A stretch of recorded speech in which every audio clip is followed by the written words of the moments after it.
Hey everyone, welcome back to another episode of the Easy Conversations podcast, a podcast about having easy conversations.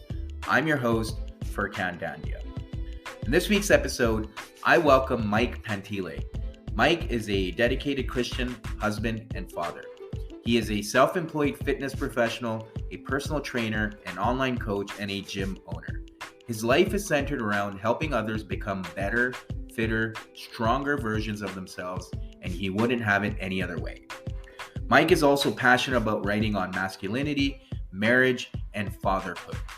Mike lived a reckless life before becoming a dad, and quickly after his wife gave birth to their daughter, his heart was softened and his life changed for the better. Through the process of writing and idea exploration, his main objective is not only to help himself become a better Christian, father, and husband, but also to help others in the same way. Mike feels like he's on fire for everything he does, and he would like to give all glory to God for the blessings he has. In this episode, Mike and I talk about forgiving our fathers. We both talk about why we must have forgiveness for others to move forward in our lives and be better parents to our children. The aspect of forgiveness can hold us back and prevent us from genuinely embodying our awakened self. Please find Mike on Instagram at Mike Pantile, and if you could leave a 5-star review at the end of the episode, I would truly appreciate it.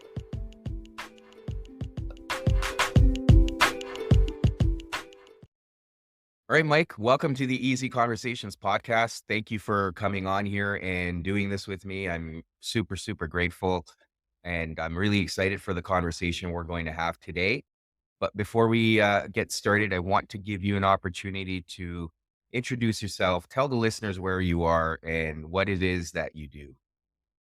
Furkan, thank you very much, brother. I was looking forward to this conversation after our phone conversation a couple of weeks ago. So my name is Mike Pantile. It's spelled Pantile, but it's pronounced Pantile. I live in Edmonton, Alberta. I just moved here a few months ago.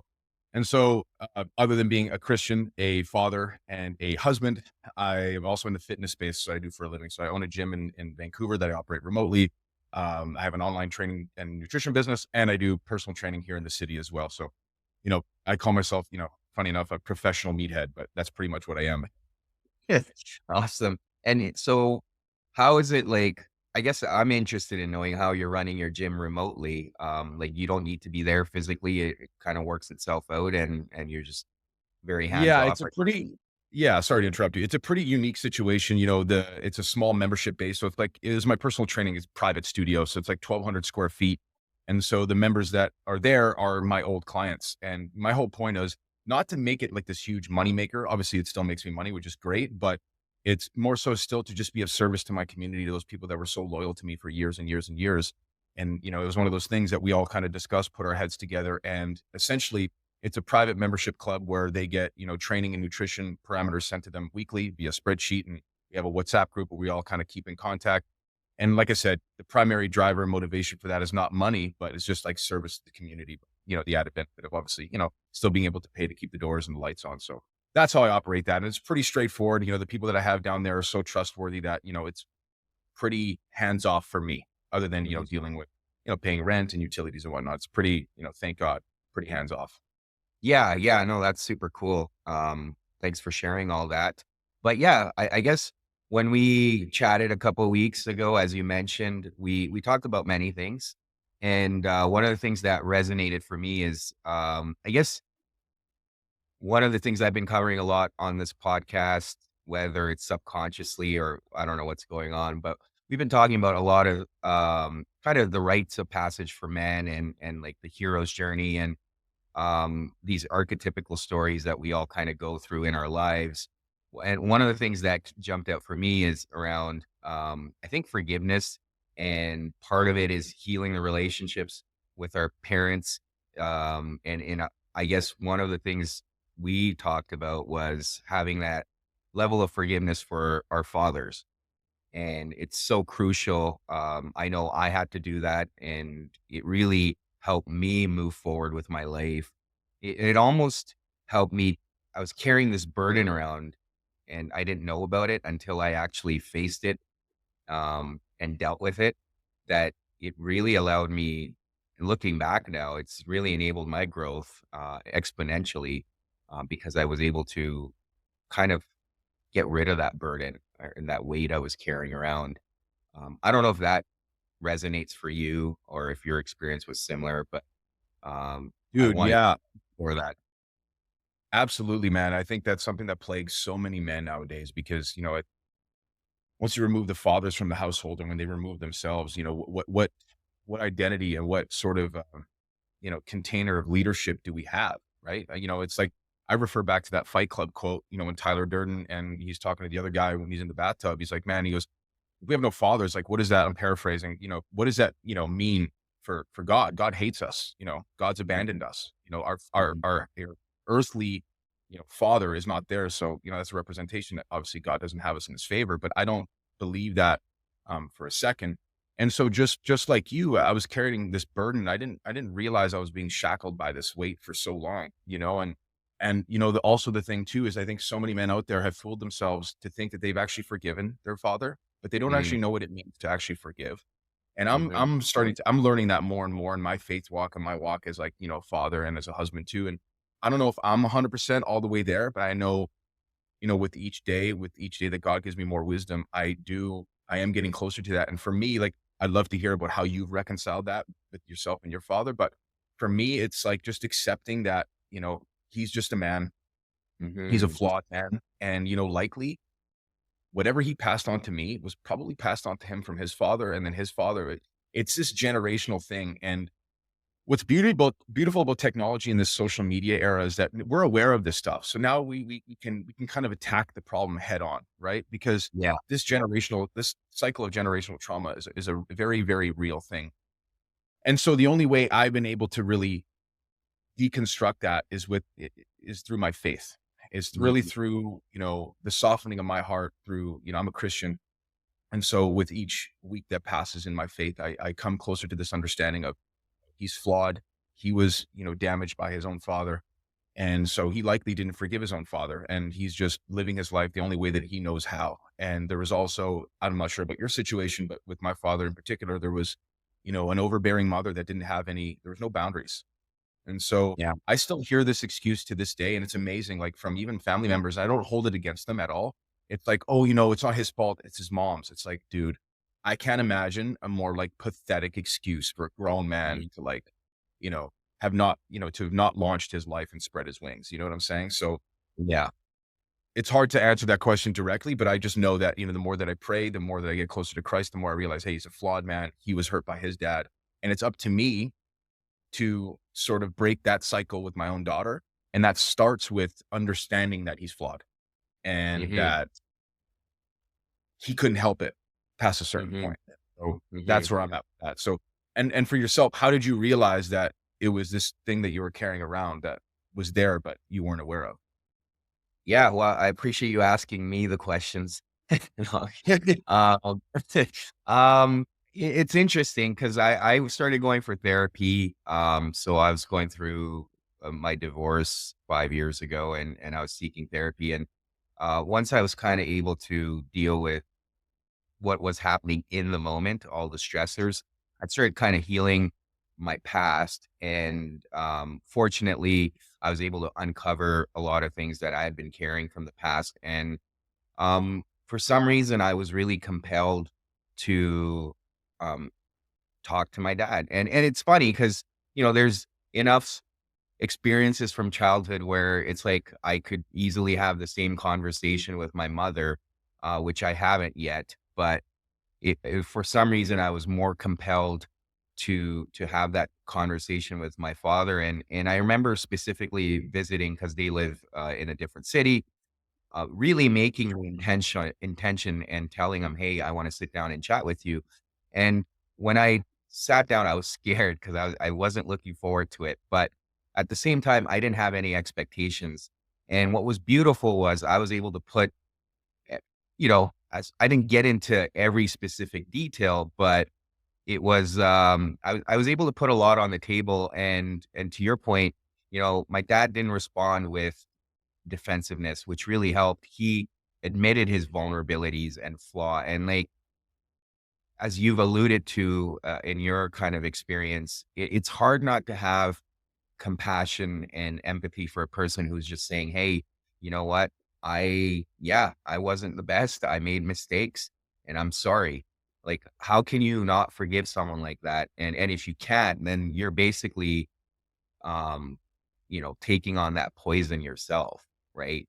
You're going to carry that resentment when the other person is just saying, "Yeah, you know what? I am flawed." So that really helped not only our relationship, but it's helped me move forward. And as a father myself, it's allowed me to just tell my son all the time and remind him that, hey, I'm flawed. I'm making mistakes. I'm trying to figure this out every day. And I'm using whatever you indicate to me as feedback. But I'm hoping that as he gets older, he's able to hopefully share whatever I've done to impact him. And I'm hoping I can have that opportunity to apologize when he's older. So that was kind of my experience in a nutshell. But it really propelled my growth on this journey as well. Just having, I think you kind of go through these different, I would say, obstacles on your journey, and how you respond and deal with them. Sometimes it takes you a really long time to get through those obstacles, but it's really having that ability to be humble and continue to try. That's how I look at it. Yeah, it's a beautiful way to put it, man. I appreciate you sharing that story. I think one of the things that has plagued me, has been difficult for me. And when you sat down with your dad, I'm not sure if you had expectations, but I remember before I moved here to Alberta, we Mhm. moved here, we met up, and I haven't seen my dad in a long, long, long time. And, he's, to be completely honest, he'll probably listen to this once it's out. And I'm just not the type of guy that wants to slander anybody anymore. Like, I don't have a Mhm. resentful heart. I'm not like Yeah. angry in my heart. So like, I'm not trying to be insulting, but he's not exactly in his right mind. There was a lot of drug use, that Mhm. happened over years and years and years. And there's some sort of like, paranoid sort of psychosis type of stuff happening. And so after the birth of my daughter, I'd been told by my family for so long, "Oh, your dad's going to change once you have a kid." And so, as much as I say that I didn't cling on to this hope, I did. I very, very Yeah. much did. And so, when my daughter was born, there wasn't much of a response from him, which obviously, like, really broke my heart. Then, before we moved here, he wanted to meet up, and so I was excited. I'm like, okay, my dad gets to see me like a dad. Mhm. He's never seen me like this. And when we met up, it was him and my grandmother. They, again, talking about the dysfunctional, overbearing mother relationship that's sort of always been there. I could tell there was a lot of discomfort. I could tell that, when we met up, I put a mirror up in front of his face, and I don't think it was very pleasant for him. Obviously, loves my daughter. He was, happy to see her, but you could tell there was like this, his brain was somewhere else. And Mhm. my problem for me was like, I had this expectation that things were going to change. I had this Mhm. expectation that like, hey, we're going to sit down, we were going to reconcile our differences. He was going to say sorry, and we were going to ride off into the sunset. I think so many men handcuff their progress by having these expectations that really end up disappointing them. You have to understand, and you have no expectations for that Mhm. relationship. And once you do it, just if you have expectations and they're not met, and they're usually not met because again, they're flawed just like we are, it just leads to way more heartbreak. So after that meeting, Mhm. I was hopeful, like, oh, that was really positive. And then, we're supposed to get together one last time before we left, and he canceled last minute. And I'm like, man, like I was just despondent. I was just Mhm. beside myself. And I'm like, it's because I had this expectation, and I knew for myself, I had to have this boundary of like, I can't let this happen to me anymore. I can't have a Mhm. relationship like this anymore. That's, based off of broken promises. Cause it's just a reminder of, I have a younger brother, and, my mom and dad divorced early, and there was a lot of trauma that came with that. And I'm so glad my brother doesn't remember a lot of the stuff, but I do, being back and Mhm. forth and back and forth. And, there was a lot of times where he just canceled last minute and just wasn't there for us. And it was more so like this buddy friend relationship than it was like, I'm a father, I want to take care of you. And so, Right. I kind of got off on a tangent there, but those expectations, to guys out there too, it's just with your dad, if he's a flawed guy, which he probably is if he's human, don't have any expectations. Like, you have to heal that relationship and forgive for yourself, for Mhm. yourself. That relationship Absolutely. may never be the same, and so it's just about reconciling that difference in your own heart, because it's just nothing is a greater threat to your own progress as a man. And then you end up recycling those historical traumatic patterns in your own household, which I did, and Yeah. was promiscuous and was very angry and very, all of those like sort of toxic hypermasculine traits. And it's funny, the more that you hate something about somebody else, especially your dad, the more you kind of become it, you know? Mhm. So Mhm. yeah, I'm still working through that, if I were to be completely honest with you. Yeah, no, I appreciate that. And I mean, three things came up for me while you were sharing that. And I think, first of all, we, when we're practicing that compassion and empathy for the other person, we have to realize that there's probably shame there. I know for my father, I could tell he was struggling because he knew that there was something I was probably pushing him away or holding back. So he struggled with that, and I could tell he was holding back. And for me, it was like, okay, well, someone's got to do something, and why not me, right? So there's often that shame that comes from the other person too, because they know they probably let someone down, especially if it's your own child. That I've let my child down, how do I show up? And so you have to keep that in mind. The other piece, my therapist told me, like I remember talking to her about it and being like, I think I'm gonna go talk to my dad. And she's like, okay, well, you don't need to. You can write a letter. She gave me, a couple of options. You can write a letter. You can talk to a picture of them.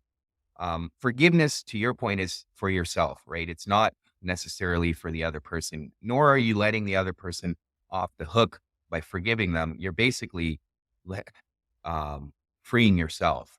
So she kind of shared a couple of other things, and the reason why I mentioned that is for listeners or even yourself. There's other ways you can do that, right? And give that forgiveness out. I know people I've done for other people. I've written letters or typed up an email and never really sent it, but it is therapeutic in that sense. Um, and then there was a third thing I was going to mention, which I kind of forgot now. But Dude, it's all good. It'll um, come back. I just think it's super important too when somebody's thinking about doing that and taking that step to talk to their parent, whether it's their father or their mother, really like you got to really address your intentions as to why, mhm, because like a couple of years ago, I reached out to my dad. I was in this kind of like this fork in the road moment in my life. And I reached out to my dad and I told him, I'm like, I'm sorry. I love you. And at the time, dude, like there was these genuine intentions. I'm like, I'm sorry. But then I'm like, man, what am I sorry for? What mhm, am I sorry for? Okay, I'm sorry for judging him. I can say that. I'm now learning this in real time on the podcast. I'm like, okay, I'm sorry for judging him harshly. I'm not yeah, God, judge him, but I'm reaching out to him, and I didn't reach out to him for just to say that. There was like this like that child in me that wanted dad to just show up finally. And so when he responded, my father has these moments of like lucidity where his real intelligence, he's a very smart man. He's very mhm, smart. Just didn't come to the point where he fully realized that proclivity about himself. And there's these moments of lucidity where I see it. I'm like, man, okay, that's the man I want to talk to, mhm. but he's guessed as to what version of him I'm going to get when I talk to him. So I think the observing your intentions before you write that letter is super important, just like to protect your own heart, because it could Yeah, just make it worse if that expectation isn't met, right?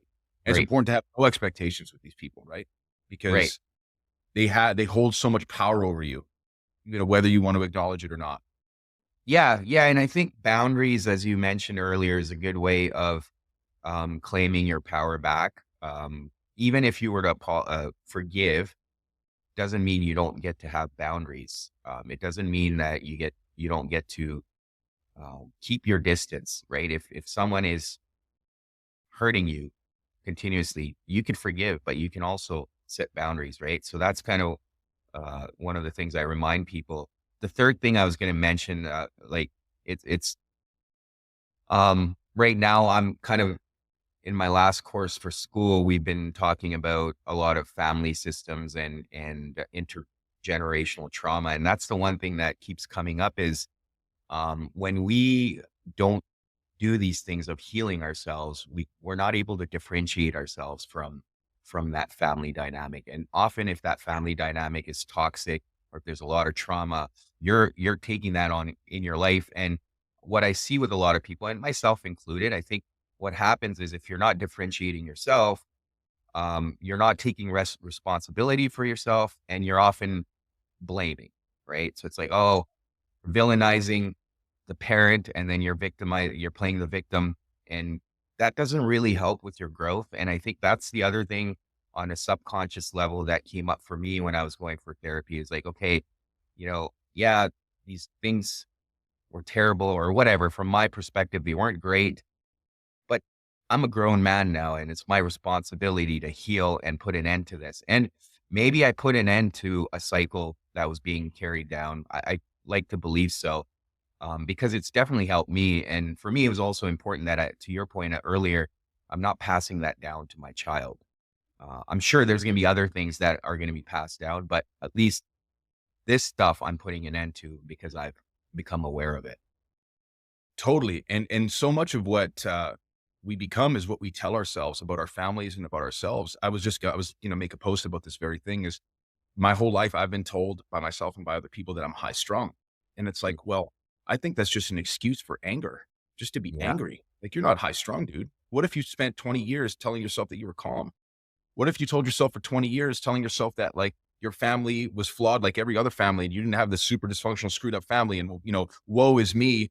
And to your point too, victimhood mentality is like, talk about handcuffing your growth, whether you're man or woman. If you want to completely just stay in the same place for your whole life, victimize yourself. And I saw this Mhm. a lot in my household. And again, this is not to trash my family, is this old school sort of Roman Catholic, Old Testament, I'm below God, like, why is this happening to me? That was like bred in my head for like so many years. Mhm.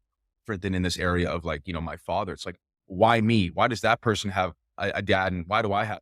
And then I came to realize, I said, listen, things happen for you, not to you. Yeah. And I just reframing that, it's like, okay, well, now I understand. And it's allowed me to step into this role where I'm like, not only do I want to become the man that I like, masculinity is aspirational. It's like something that you never really like get. You don't get to Right. like the finish line or like, I'm a man, cool. I get to sit down and rest on my laurels. It's like, not only do I have this aspiration of the man that like I want to become, it's also like, what kind of man did like the 5-year-old me need? Right. And in solving that, it's not like the player guy that fills himself with, you know, earthly pleasures because he's so numb and has no purpose. It's like, Right. you know, when I think about 5-year-old me, and if I do that for too long, I become emotional. Just like me, I don't know why I picture myself as like a 5-year-old kid sitting in the basement of my dad's house on the couch alone. That's where my head. Yeah. And I remember doing this with an exercise with a therapist. It's like, what would you be telling yourself? Man, it's like that's a hard conversation to have. Mhm. Just taking away that victimhood mentality and instead looking at it as, okay, this happened for me. What does that mean? That means I have an example of what not to be like. That's a blessing, it's a gift. Right. Okay. I have this knowledge of what not to be. So now, even if I don't feel like the opposite, I got to fake it. If that makes any sense. But what the problem with that is that men like myself, like who are faking it, like you have these blind spots, like you don't see, right? And especially until you've stepped into your faith where like now the whole world, you see it with old eyes and new, but then you become so vulnerable to like these red pill tactics. You become Yeah. so vulnerable to this manosphere stuff. And you, you see guys like Andrew Tate, and I don't think he's an all around bad guy. I don't. I just think, he's a brilliant marketer, all that stuff. That's a story for a different day, but they Yeah. latch onto these ideals of what they think manhood is. Mhm. And then all of a sudden they're just repeating these past cycles, no different than their own father. Yeah. My father didn't know what red pill was, but he was acting that way.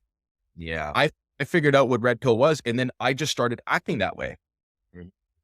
You know what I Yeah. mean? So without something to ground us as like young males, we tend to latch on to like the worst things. That's why young men become gangsters, right? Because they Mhm. see men, that's the only brotherhood that they know. And so now we have this world that's void of fatherhood, but it's also void of brotherhood.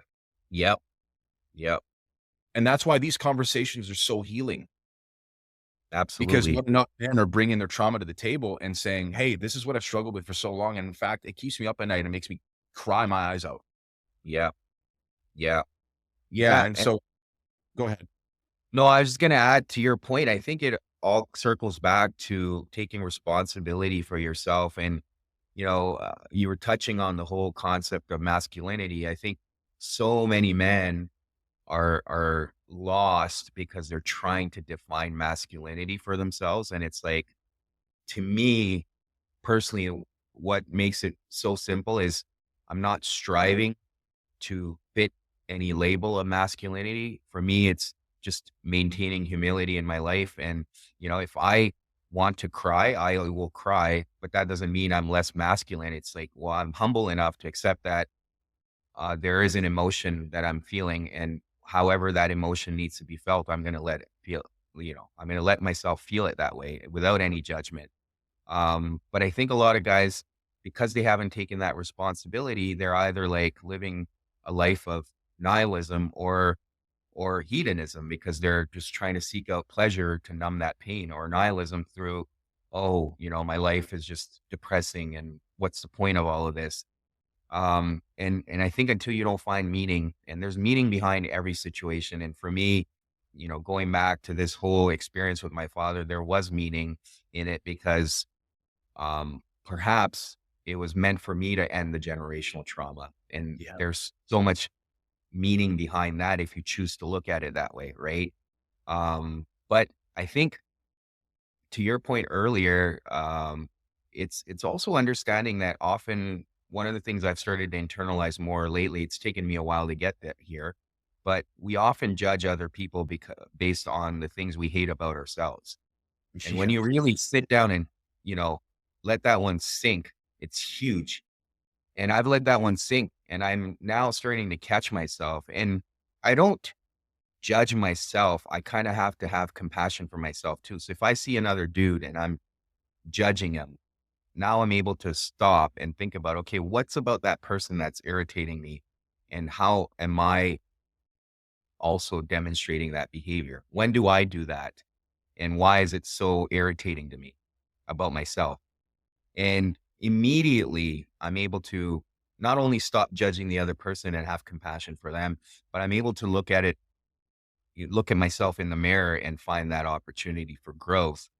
And I think when we start looking at our parents that way, it can make a huge difference because quite often we do inherit their personality traits and then we judge them for it. Well, meanwhile, we know it's something we don't like about ourselves. Totally. And also too, recognizing that the gifts that we've been given are partly in due to both mother and father.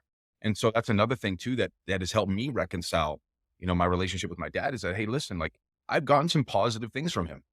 And I've only recently started to like identify what those things are. So it's like, it's not all bad. Whatever good is inside of you is partly the good that's been instilled by your dad, whether directly or indirectly through speech or whatever, or just pure, genetics. It's like, I've learned to not resent the fact that I walk like my dad.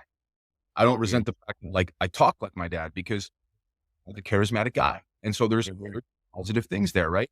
And then to your point too, about being the one to break generational trauma, I recently read this book by Ed Milet. It's called The Power of One More. And in that book, there was a chapter about the Matrix and Neo. And in the movie, what do we remember about Neo? He was the one, right? And I believe every family has the one in their family tree. We just have to be the ones to like identify that. And the one meaning the person that breaks that curse, breaks that cycle. For me, it was like finding out, man, I did this family tree exercise with a therapist a few years ago. And I found out that I was like the only dude that didn't, I wasn't unfaithful to a woman at any point. I was the only man in like multi generations that like I've been close before, but I've never been truthfully unfaithful to a woman. Like I've never, cheated on a woman before. I'm like, man, okay, cool. I'll take that. I'll put that feather in my cap. And I think, Yeah. more guys took that upon themselves. And it's again, to your point, when it comes back down to responsibility, his personal responsibility. That's why guys like Jordan Peterson are as famous as he is, because he's brought that simple concept of personal responsibility back to the forefront. And now I Absolutely. think he gets lost in the weeds by focusing too much on the self. And I think we are more a collective. Like there's no such thing as the lone wolf, bro. Like Yeah. I made a post about that. It's like, there's no such thing. That's like something that the internet fetishizes because we're so isolated because of this technological dominance, but we need tribe. We need brotherhood. We need a collective of males that come together that aspire to a greater purpose. Mhm. But we also need that brotherhood to help, repair brokenness too. Yeah, absolutely. And I mean, around the whole lone wolf concept, all the research I've done over the last couple of years around addiction, any kind of addiction, whether it's alcohol, drugs, porn, we're all seeking connection in a way. Yeah. And because we're not meant to be isolated and alone, so we kind of numb ourselves through these addictions or certain traits or habits, because at the end of the day, we are seeking connection, and we are, it's that collective consciousness that we talk about, or people talk about. We are all in one form unity, right? And how you find that in your life, and often people get lost, right, through other things. But at the end of the day, they're seeking that connection, and until they don't realize what they're seeking, they're continuing to repeat those patterns and those habits. And it's only when they're able to focus on that connection piece, whether it's through community, family, friends, that's where it's healing. And a lot, I see that a lot, even in the men's groups I'm part of. We see that when the men show up, they feel that sense of community now, and it's really helped their growth. It's helped them show up as better fathers, better husbands. And it's so important, as you mentioned, that, we're not meant to be isolated. We're meant to be connected with people. Yeah, and that brotherhood also helps us realize whether or not we're living a lie, dude. I can speak to myself in like my history with red pill and sexual promiscuity and all this stuff. Was I was trying to play the role that society wanted to, assign me, right? Like my whole life, people were, especially after I lost, over 100 pounds, and now I started, females started actually paying attention to me. People were, would tell me, "Hey, Mike, you're a decent looking guy. Go and sow your wild oats, see if the shoe fits." And I literally lived my life for so many years according to other people's standards, and then I didn't realize. And I look back and reflecting on all those little, those sexual escapades. I was always intoxicated, whether it was drugs or alcohol. There was always a sense of shame afterwards, and I didn't actually like it. I didn't actually like it. I numbed myself to do this because it was like, okay, another notch, another thing. But what I would find is when I would talk to these women before we would do this, because I was raised by with my grandfather was an immigrant, and my mother, there's this more empathic side to myself that I have. So I would really like pick up these little cues from these women that I'm like, man, you're hurt. Like you're really hurt. And like, you're seeing Mm. something that's not there. It's Right. not there. And you can see it. And like, it's like a mirror in front of my face where, there's probably a lot more guys out there that are, conducting their lives this way, and they haven't even realized it. And Yep. so, right. And so I realized that I'm more of an empath. I am a compassionate person. I do emote a little bit more. Those times, like I struggle with, porn addiction, and that caused some erectile dysfunction through my teens Mhm. and my 20s. But what also helped perpetuate this issue was like showing up doing these things. And I'm like, man, I'm actually not into this. This is performative. This is like a sport. And I Yeah. wasn't into it. There was this disconnection from mind, body, and spirit completely because I was living a lie. And also too, this like massive suppression of emotions. Like, to your point about tears, bro, like for so long, I would tell guys like, you're quote unquote a bitch, bro. If you cry, Mhm. there's nothing bitch like about that. It's just obviously context, how you do it, how often you do it. They matter, of course. Like nobody wants to see a man cry all the time. But at the same time, like I've allowed my wife to see me tear up. Like those emotions are real. And actually what I found was that as soon as I embraced the fact that I am a bit more of an emotive person, if I do, like I'm a musician, I'm a creative person at heart. So when I hear the right song, it reminds me of this time, I'll start to tear up. If the end of Armageddon makes me cry, you know what I'm saying? But am I sitting there Yeah. bawling? No, I'm not. But like to feel those things, like when somebody passes or when something traumatic happened, my wife's seen me tear up.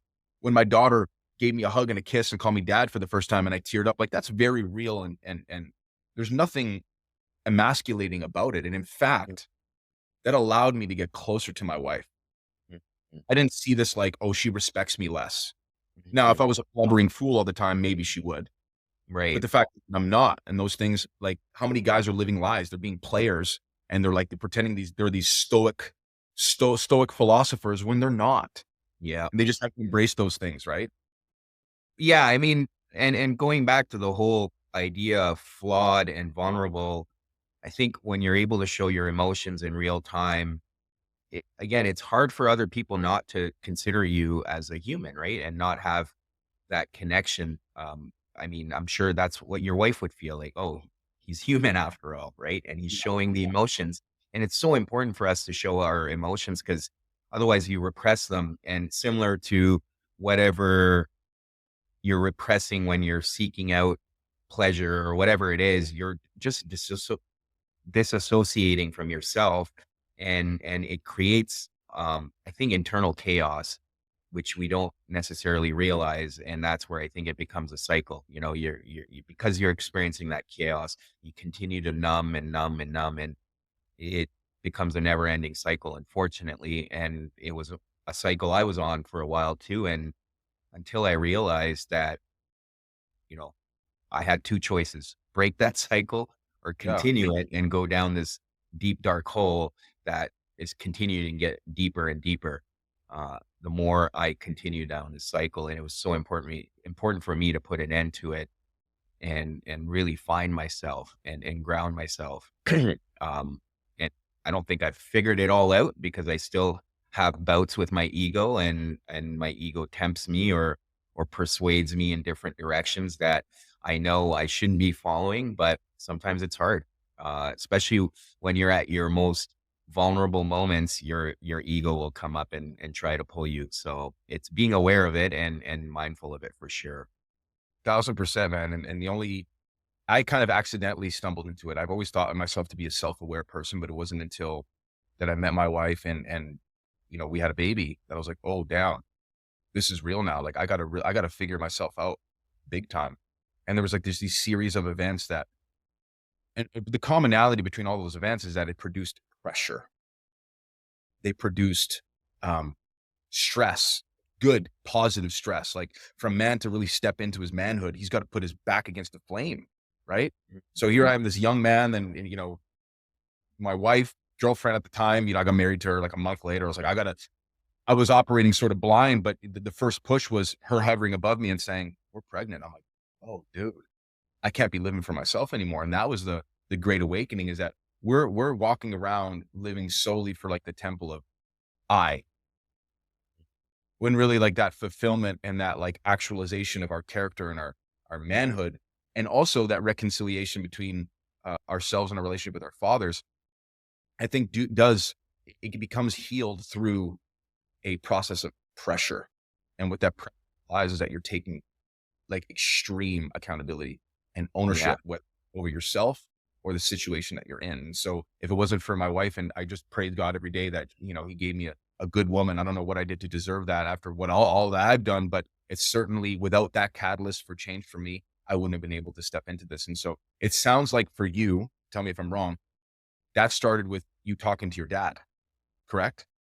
Well, I think it wasn't one thing. Yeah, it's I a think, series of things usually, right? yeah, yeah, exactly. And to your point, I'm also very grateful and consider myself fortunate to be able to go through those experiences through life. And there's different moments where different things happen, but it's kind of part of your hero's journey where one aspect of it is, repairing and forgiving your father or whatever it is. There's different obstacles along the way, like I mentioned.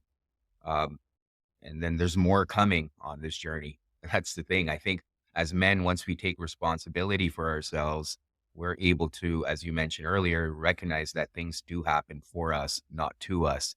And there's more agency in that because then we're not saying, "Hey, I'm a victim.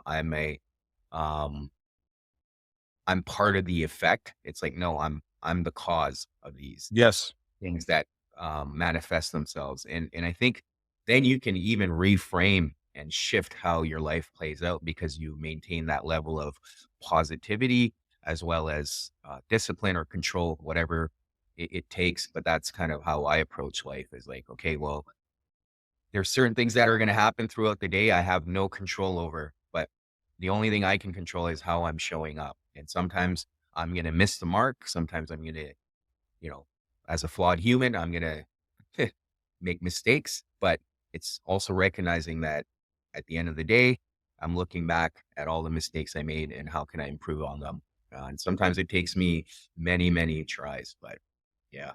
Ooh, that's the process of just life in general, and growth. And a lot of times, like, for me, I think the downfall of man is temper and is lust, and without touching on the point of lust yet, but talking about anger, and anger in most situations is a choice. Mhm.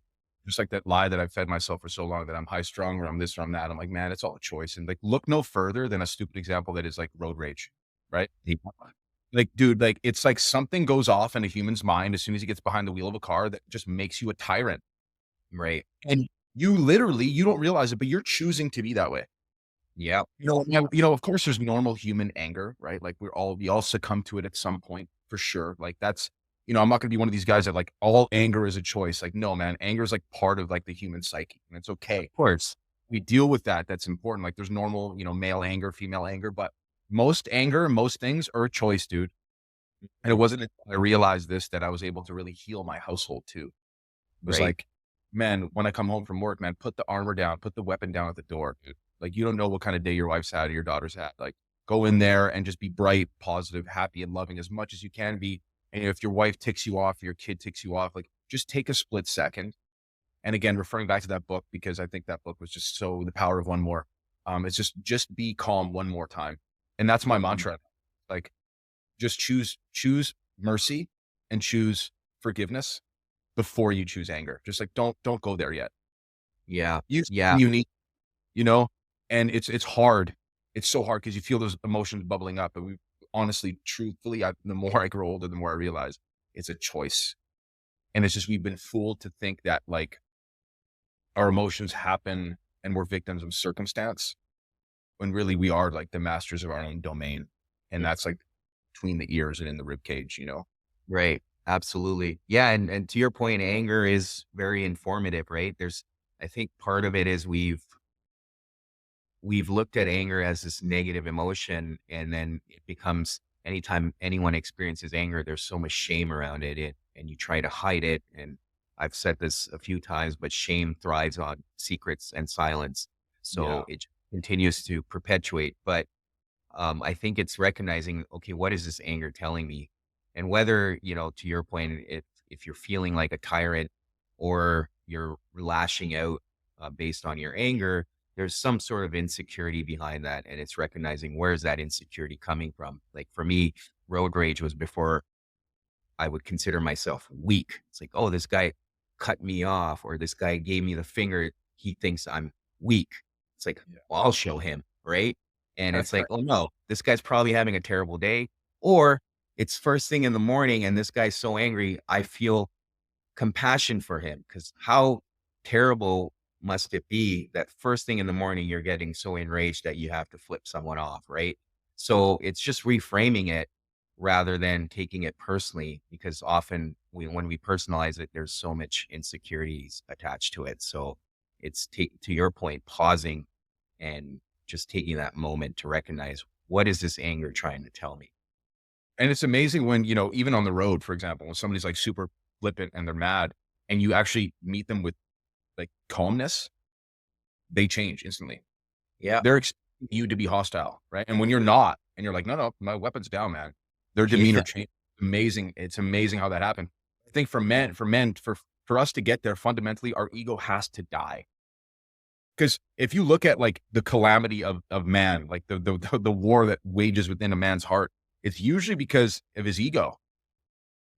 He Yep. feels slighted by his wife. He feels slighted by his friend. He feels, underappreciated in his workplace, whatever. It's like all an ego battle. And once, and for me, all men come to that ego death in their own way, or sometimes they never do. And that's what perpetuates these generational curses, right? For me, it Yep. was bad. As soon as I like emerged from that water, I was like, I'm like a baby now. And in my Mm. head, I didn't want to be one of those Christians that was like, okay, I got baptized and I'm just doing the same crap. No, I Yep. felt convicted that I must live in a different way and I must put to death this ego. And it's just, and in the Bible, it says, the fear of the Lord is the beginning of wisdom, right? But it essentially, if you can break it down, even if you're not a Christian, is like the death of your ego is the beginning of wisdom. Mm. Here's who you are. I Yep. saw myself, I tattooed all these symbols all over my body because I didn't believe it in my heart. So I had to look at it on my skin. Mm. Hard realization to come to, you know? That's a hard Yeah. realization. Like, you're the reason your life is screwed up. You're the reason your wife resents you. You're the reason that your kids are scared to talk to you when you come home. But it's only then, with that ego death, are you able to, emerge like, like the phoenix out of the ashes, this new being, because that old skin fundamentally had to die, Yeah. has to. And I actually take back what I said. The downfall of man is not temper or lust, it's ego. Yeah, and temper and lust are part of the ego, right? Exactly. Yeah, absolutely. And that's where I feel I get tested the most. But yeah, no, thank you for sharing that, Mike. And I know we're getting close on time here. I just want to end off with one last question. But as a father now yourself, if you are, compelled to share, what are the things that you're focusing on as a father now for your daughter, and if there's going to be more kids in the picture? But yeah, what do you focus on, and what's kind of the legacy you want to pass on to your daughter? God willing, we want to have more kids. But for me, my whole thing is I don't ever want my daughter being attracted to the younger version of me. Mm, So my whole life is centered around how can I show her the love of Christ, the way that Christ loved the church. I show her that by loving her mom more than anything else in this world, and showing her that in my behaviors, and being calm, quick to forgive, and slow to anger, and really, really, like, even if I don't believe it, being the man I want her to show up with and marry. I want that man to be so much better than me. But it's only because I set that example where, when she's older, she doesn't need to be validated by anybody but herself, and by God and her parents. And mhm. so only thing I'm focusing on is healing my own childhood trauma, healing my relational trauma and my attachment style, so I can show up as, like, the most actualized man and example for her. That's all that I want, because, when I had a kid, we were all convinced when, my wife was pregnant, we didn't find out the gender. I was convinced it was a boy. Everybody was convinced it was a boy, except for my wife. And then so when I found out it was a girl, like, dude, that was part of the ego death too, was like, how arrogant was I to think that I had the right and the privilege, and that, like, I was entitled to raise a boy into a man. I wasn't fully a man yet. So when she Mm, out, I was like, dude, all the bad stuff I did to women, and now I have a little girl. Oh my God.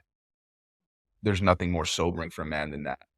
yeah, Because yeah, if I ever find out my little girl's on Tinder, then I know I've failed straight up.